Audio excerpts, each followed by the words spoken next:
Howdy, folks. This old Alabama redneck here, boy, I tell you what.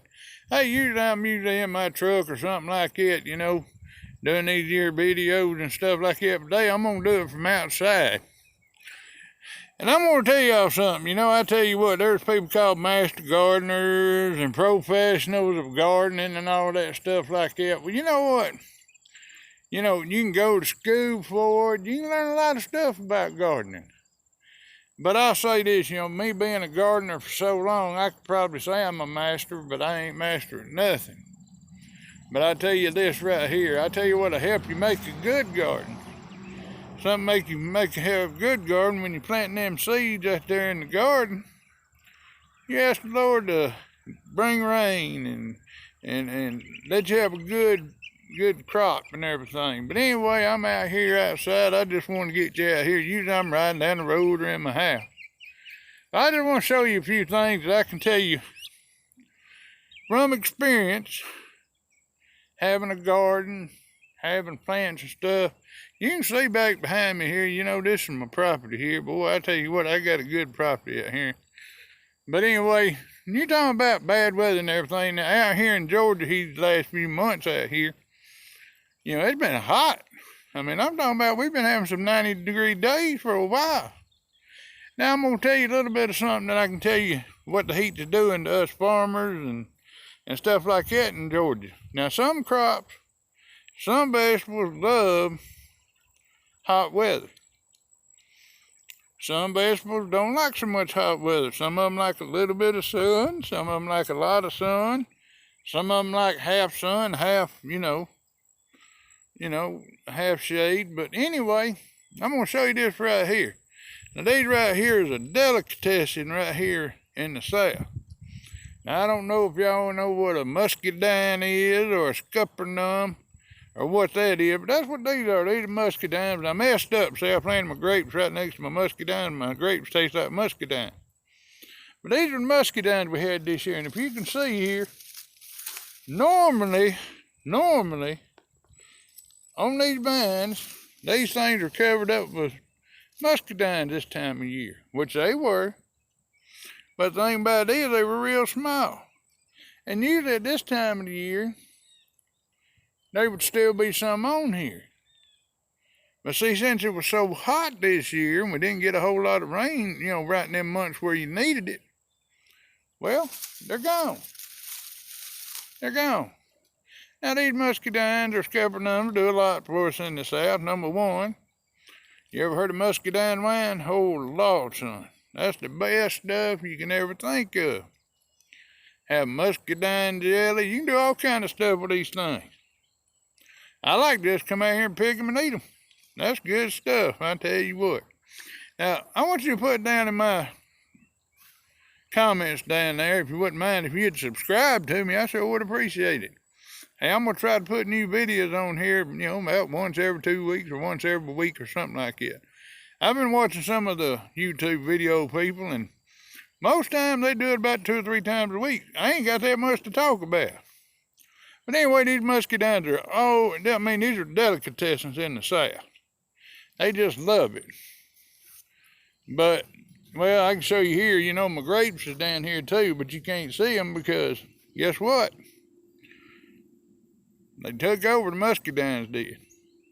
Yeah, you can look on here, the muscadines are gone. See how they're gone? It's just bare in there. It ain't because I picked them all. It's because they were real small this year and it got real hot in Georgia and Alabama and they just fell off. Now, we'll go back here to my tomatoes and you'll see what the heat does to a tomato plant. Now, me and my wife, now I do the growing, she does the canning. I can do it a little bit, but I ain't that good at it like she is. But we've done put up, I don't know how many quarts of tomatoes now. And I tell you this, boy, you talking about a homegrown tomato? That's better than anything you can find inside the store. And I'm going to tell you a little bit about that here in just a minute. I'm going to show you what the heat does to tomatoes, People say tomatoes like heat, some people say they don't. Now, I got it right here next to my barn here, where the tomatoes is at right there. You can see them. But anyway, the way the sun hits my house over here, half of them are in the shade half the time they're in the sun.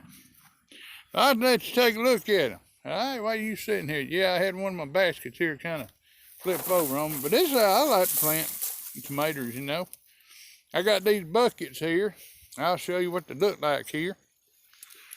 And this is old feed trough bump. This is the old thing that you put that over for cows and stuff. I want to make sure you look at it. And sometimes I use 5-gallon bucket, old plastic drum, cut it in half like that. I'm going to let you look at it a little bit.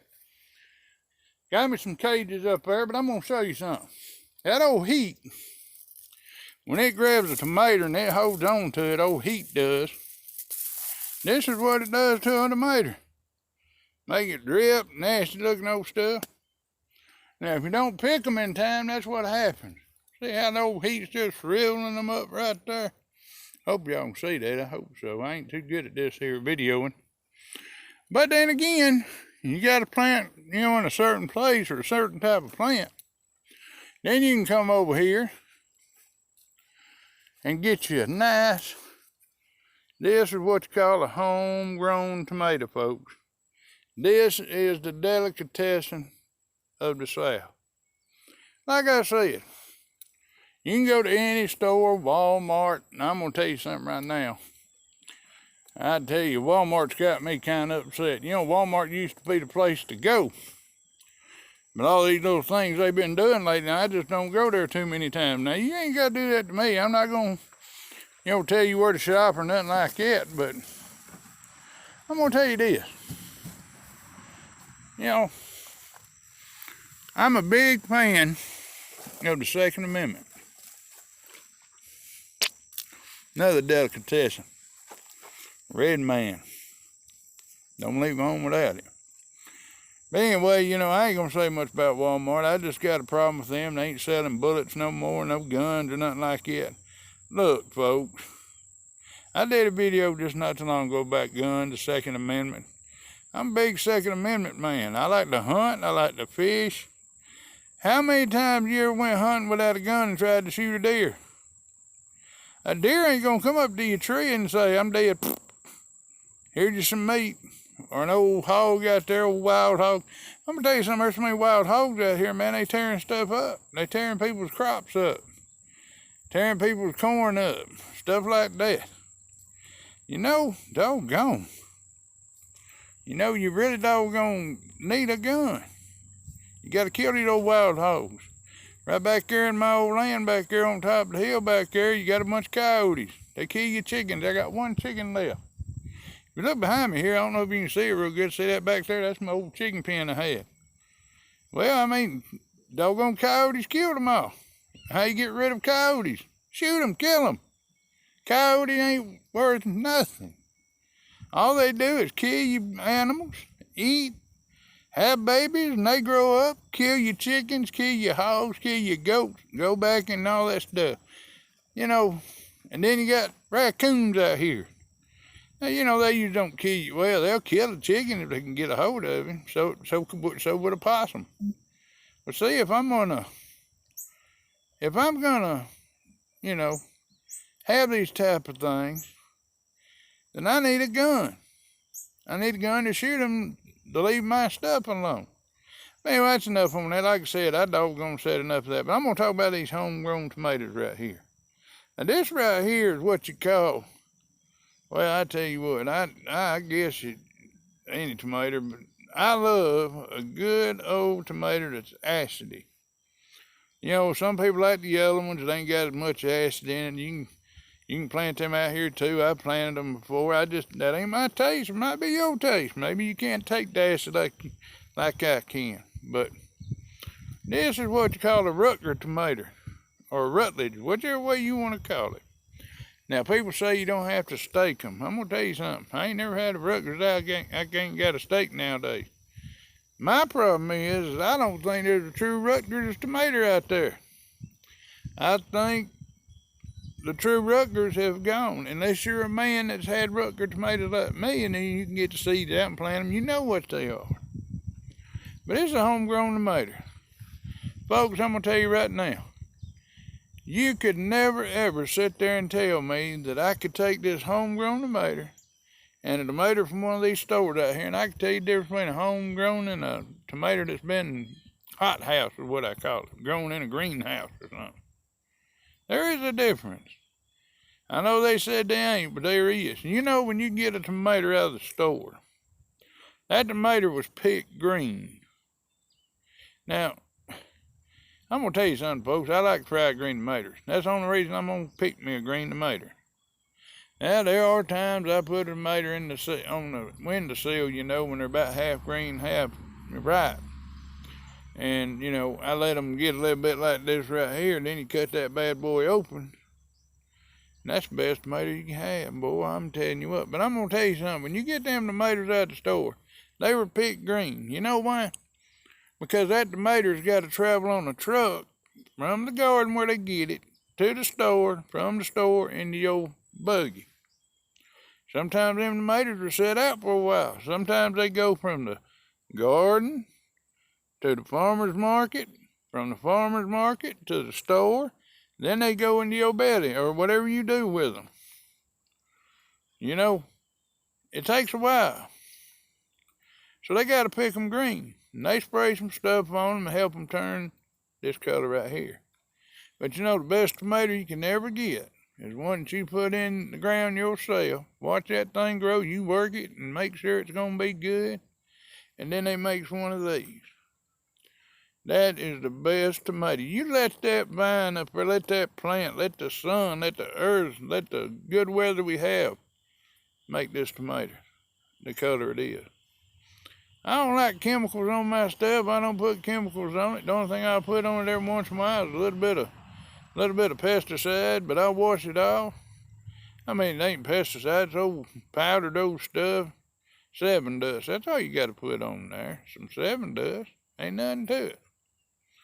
But anyway, folks, I just wanted to come to you again, make another video. I'm talking a little bit outside today. Beautiful day out here in Georgia right now, boy, but I tell you, you give it a few hours, it's going to be hot. I guess y'all heard about hot Atlanta, right? Well, I'm going to tell you something. It's been hot down here. And I'm going to tell you, farmers are having a tough time. And I was talking to you about some vegetables like hot weather. Now, I'm going to tell you something. Okra, don't even plant it until it's about 80 degrees out here, because it just don't like cool weather. It likes hot weather. The only way you can grow that stuff is in the heat. It loves heat. It'll keep growing and keep putting out as long as it's hot. That first frost comes about, that okra's going to stop putting out. It's going to die out. Now, green beans, you know, off and on. Sometimes that heat will bake them too. Watermelons, I'm going to tell you something. I learned something about watermelons. You know, they like some heat. And a lot of people overwater watermelons. They don't like a whole lot of water. You wouldn't believe it, but that's true. Maybe one day I'll do a video on it. Maybe I'll get one of my buddies that is master gardener, they call them. But anyway, I just want to talk a little bit about outside, how the weather's been down here, how it's really hurting the farmer more than it is helping. You know, heat's okay for a while. I mean, another thing down here in Georgia we hadn't had in a while, I can't remember the last time we had rain. But if you don't got rain, them plants ain't gonna grow. They love a little bit of water in them now. They don't want to be drowned, but they need some water to grow. And the best kind of water is that rain that comes from up there in the sky. Because, you know, that's got nitrogen in it, it's got all kind of stuff in it, and it's better for your plants. Now, this water you're getting out of the spigot, unless you're on a well, I don't know what county putting in your water, but them plants don't like county water like they do rainwater. That's why you need to get you a bucket or a barrel or something like that and cut some holes in it, let that rain get in there and fill her up where you have some rainwater. You don't need that county water. Now, well water's good, but you don't want your well to run dry. But anyway, I just wanted to come to you today, talk to you. This is Alabama redneck right here now, let me tell you. I want y'all to have a safe day, have a wonderful day. I know it's hot out here, and hey, if you're going to be out in the heat for a while, if you're one of the working men of America that has to have a job outside, make sure you drink enough water. There ain't no job worth your life out there. I'm going to tell you that right now. You need to stay well. Drink water. I do. If I'm out here in the garden or if I'm out there on the tractor plowing or something like that, I'm gonna tell you something. I drink some water. I got a creek down there, boy. That's the best water you can get. But I tell y'all something. Y'all be safe. Look, remember the Second Amendment. That's one of your rights. You know, I hear a lot of these civil rights activists. Well, you know what? That's one of my rights, is to own a gun. There ain't no sense in taking that away from us. But I'm gonna tell you something, folks. That'll be America's worst thing they ever done. Take guns away from people. Hey, I'm gonna go in and I'm gonna eat me a good old-fashioned mater sandwich. Hey, that right there is a southern delicacy by itself. Get your 2 slices of bread and cut this old bad boy up, put a little mayonnaise on it, a little salt and pepper. Ooh, doggies, that's a good eating right there. Y'all have a good day. Hey, I'm gonna tell you something. I'm gonna give you a word of the day. Pot liquor. Does anybody know what that is? Pot liquor? Hey, I'm gonna tell you something. I know you'll be from the South, but you know what pot liquor is. I ain't gonna tell you today, but at my next video, I'm gonna remember it, I hope. And I'm gonna tell you what pot liquor is. If you know what pot liquor is, put it down in the comments. Let me know. I know what it is. Boy, that's good eating too. Right there, I done told you enough. That's some good eating. I'll tell you what it is, what we do with it in the South. Y'all have a good day. This is old Alabama Redneck come to you down here in Georgia. Hey, y'all have a good day. One day I'm gonna have a little thing where I can talk to y'all, but it's gonna be a while. Y'all have a good night. Bye.